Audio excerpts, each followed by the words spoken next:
Hi and welcome back. Here's another of our videos that's focusing really on baseball.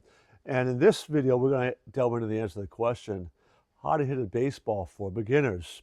Baseball is a very challenging sport, and it's actually a sport I strongly encourage parents to try to get their young children involved in an early age because it teaches so many mental toughness skills and so many very good athletic skills. And hitting a baseball is one of the most difficult things to do and a great opportunity to teach your child some real important mental skills as well as physical skills.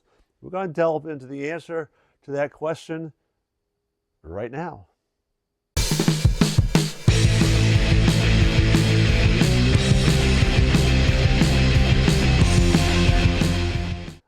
first part of this video, we're going to be talking about the importance of developing a success loop for your child, getting them experiencing success at an early age, and along with that, we'll build this idea of fun, which is the second part. We're going to talk about the importance of making it fun for them and the motivation of that.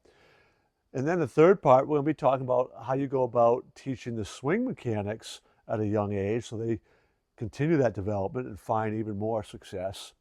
And then fourth, we're going to talk about that positive mental attitude that's so important in any sport, but especially a sport like baseball where failure is a predominant aspect of the game, especially for hitters. So we'll talk about that. Then last, we'll talk about a real life person, an MLB player who said those early years were so instrumental in his success.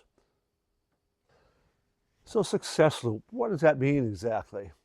Well, the first thing we want to try to do is make it so your young child, as you begin to introduce them to the game, are making contact with the ball regularly. Again, we are talking about hitting a baseball, but the same thing will be going through throwing a baseball, pitching a baseball.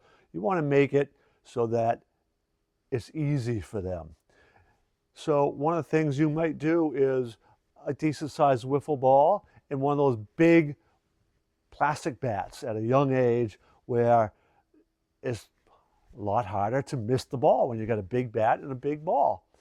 And that success loop and celebration that comes with that is really going to be crucial to helping the child begin to feel good about it and find it fun and exciting. So I could still picture my boys and my daughter even young age in the living room, nonetheless, yes, in the living room, with a fairly big, soft plastic ball and those big orange bats. And actually, I think one of the very first bats we ever used was a plastic bowling pin, right? Something that was light. But then, pitch the ball, and as soon as they got that big hit, woohoo, cheering, slapping them high five. And they all grew up learning to love the game, in part from those early years of success that we got them started in. That success loop is crucial in anything you do, but we are talking about hitting a baseball, so that's one thing you would want them to develop. Next part is fun, right? The kids want to have fun at this, so try to think of ways to turn some practices into games, how to turn some of the skill development, which we'll be talking about next, into some sort of competition or fun game where, even a benchmark where they're competing against themselves, making it fun. When kids are having fun at it, it's so vitally important. When I was working in part of the Little League in our town, in the younger age Little League, they would have, rosters of 10, 11, even 12 kids. And, you would get kids who don't show up for whatever reasons from time to time. But when the kids were 7, 8, 9, and you're on even a Little League sized field, that's a big field. And often they didn't hit the ball that far. So anybody who's out in the outfield is just sitting there, literally picking daisies. So one of the things that I strongly encouraged and got them to implement was 6-man teams. So when guys don't show up, you have 4 players on a team. What happens then? They're around the infield, they're involved in the game much more often, and they're getting up to the bat much more often. They're hitting more often. That's the fun things. There's less standing around. At that young age, that and backyard baseball games that the kids are doing themselves, that is where the fun comes in. So as your child's getting a little bit older, you need to teach them proper mechanics, right? So you got them in the success loop. They're having fun. They're having games. The game's going to get harder. So you really want to teach mechanics. So this is where practice comes in and working off a tee and some other things. And going back to what we just said about fun is you want to figure out ways to turn that into a game and to have that as fun, right? So what ways can you have them use the tee and some other things that you can do to practice and practice the right swing and make it fun? Have them model other players are seeing. Most of us, well, my generation, would watch players and then we'd go about imitating those players in our backyard games. We're experimenting with different swing mechanics and we're watching them and we're trying it out. Now, there are fundamentals that all great players will need to do, and those you would want to encourage your child to develop. But certainly looking and watching the great players and try to emulate them is a very valuable tool. So you want to develop some of those practice routines and have them try to figure out ways to turn that into a game at a young age so we can maintain that fun aspect as well. So once your child begins to join, like in some of the youth baseball leagues, where particularly where they're going against live pitching, even if it's coach pitch, there's going to be more swings and misses, more weak ground balls. And those are things that can get discouraging.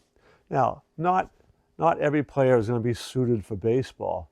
I strongly encourage parents to have their kids involved in baseball as long as they can because of these positive mindset that needs to get developed. Because as you get into this level, strikeouts will begin to happen, and they'll begin to happen more frequently for some. It's easy to get down on yourself and begin to feel not good about this.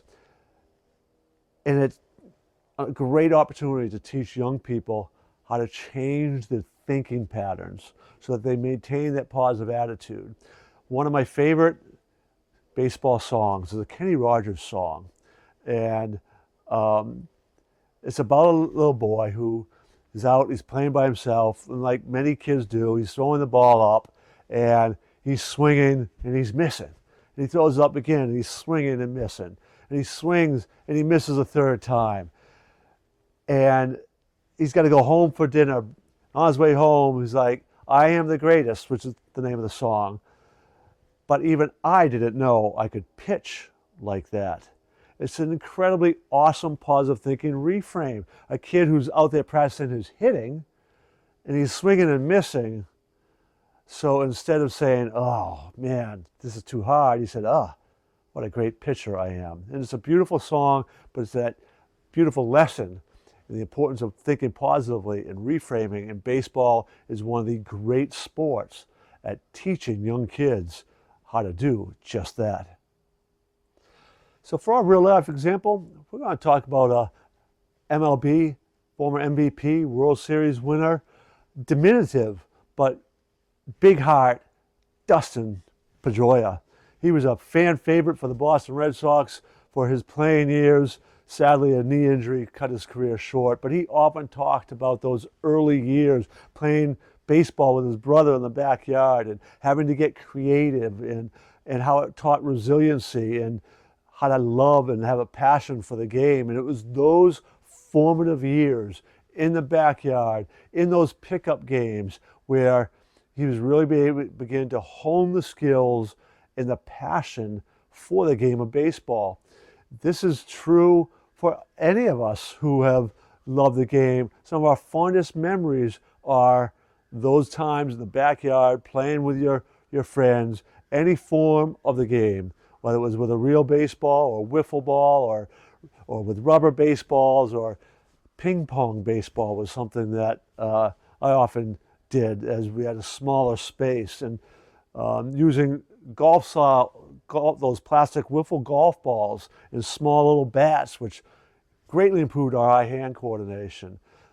Dustin Pedroia experimented with things like that, like so many of us did, and he ended up becoming an MLB player despite his diminutive size, and a fan favorite, MVP, and World Series champion. I invite you to subscribe to our channel and check out our other videos. In particular, you might be interested in the video, how to hit a baseball farther. So check that video out today.